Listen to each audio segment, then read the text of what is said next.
삼척항의 북한 어선권은 시민 신고가 접수된 15일 오전 6시 50분부터 국방부가 1차 브리핑을 한 17일 오전 11시까지 52시간, 52시간이 의혹의 핵심입니다. 해경, 경찰, 국정원이 청와대에 동시다발적으로 보고했는데 청와대 국정상황실은 보고를 받은 뒤에 문재인 대통령이나 국가안보실에 어떻게 보고했는지 밝혀야 합니다. 대통령이 없는 사이 컨트롤타워 역할은 정의용 국가안보실장이 합니다. 군 당국의 언론 발표 등을 안보실에서 사전 조율한 것이 아닌가 의심할 수밖에 없습니다. 국방부는 17일 오전 1차 발표 때부터 은폐 왜곡 축소를 했습니다. 군 당국이 청와대와 조율 없이 독자적으로 은폐 왜곡 축소했다는 것은 상상할 수가 없습니다. 군 당국은 청와대와 국방부는 문제의 52시간을 시간대별로 공개해야 합니다. 17일 브리핑에서 15일 벙커 대책회의는 왜 숨겼습니까? 현역 군인인 청와대 행정관이 왜 국방부 브리핑 현장에 참석했습니까? 청와대와 국방부 간의 은폐 공모입니까? 아니면은 청와대의 지시에 따른 것입니까? 작전 실패가 아닌 경계 실패 책임은 엄격하게 물어야 합니다. 경계 실패를 다른 사람에게 떠넘겨서도 안 됩니다. 국방부 장관, 경계 실패의 축소 은폐 책임지고 즉각 사퇴해야 합니다. 2시간만 조사했다는 것은 그간의 합동신문 관례와 크게 어긋납니다.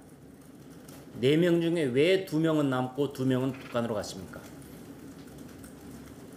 그간 북한 당국은 귀순자의 경우에는 모두 돌려보내라고 요구한 것이 관례였습니다.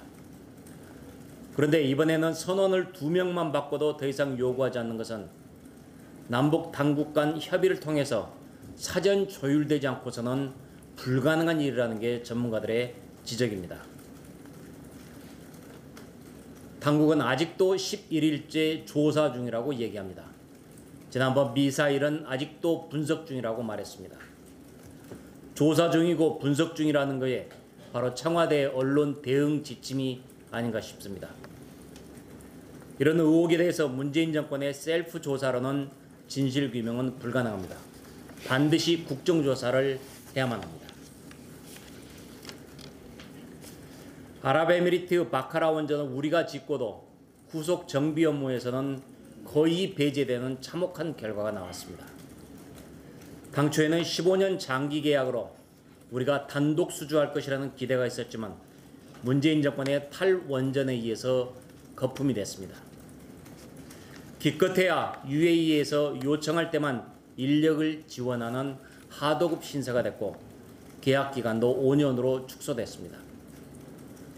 수주 금액도 최대 3조 원으로 기대했던 것이 수천억 원으로 쪼그라들었습니다.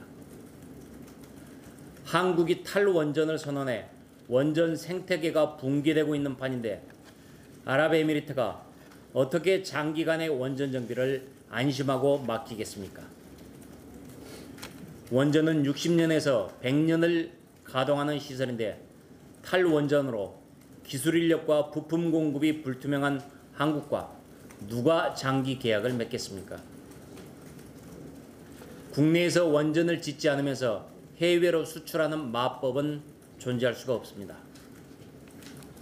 문재인 정권의 탈원전 정책은 세계 최고의 우리 원전 기술력을 우리 스스로 파괴하는 미친 짓입니다. 임기 5년짜리 정권이 대한민국의 미래까지 파괴해서는 안 됩니다. 탈원전 정책에 대해 시중에서는 문 대통령의 성을 따서 문의 재앙 또는 문재앙으로 일컬어지고 있다는 민심을 정부와 여당은 두려워해야 합니다. 탈원전 정책 즉각 폐기해야 합니다.